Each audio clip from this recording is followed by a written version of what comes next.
I'm George. I'm a research associate here at Tyndale House and I'm an Assyriologist.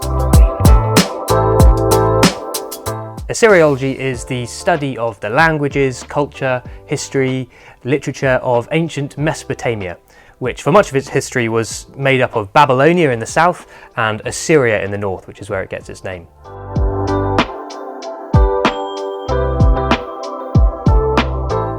I decided to study Assyriology because I was always really interested in history growing up, and when I was a teenager I was really interested in the historical context of the Bible, so I got into Roman history in particular. But then one Sunday at church, the preacher showed a picture of an Assyrian inscription that gave the Assyrian account of their invasion of Jerusalem and their siege of the city, which is also recounted in the Bible in 2 Kings and elsewhere, and that just really hooked me and I wanted to find out more. So I went to the British Museum, I read around a bit and eventually found out that you could study it at university, and so I went for it.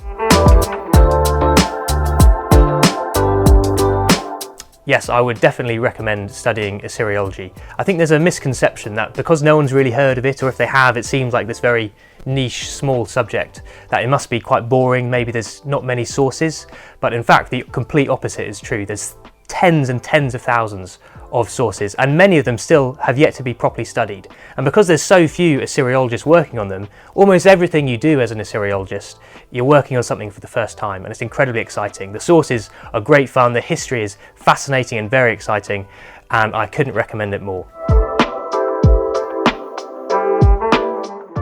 Assyriology is not just great fun and really exciting, it's also really important. It's the first half of human history, so we need to be able to understand what happened before the Greeks and the Romans came along.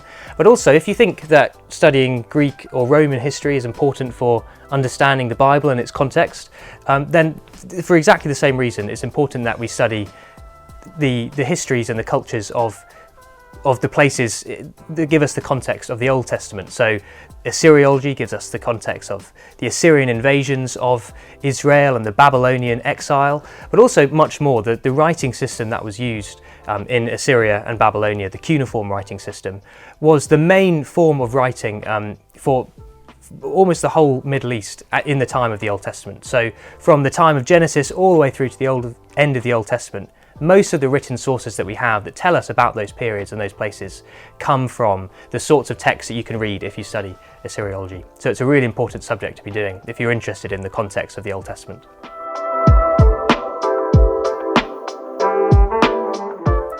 If you're interested in becoming an Assyriologist, I recommend reading up a bit about it, maybe reading a general history of ancient Mesopotamia, maybe reading some of the literature, the mythology in translation.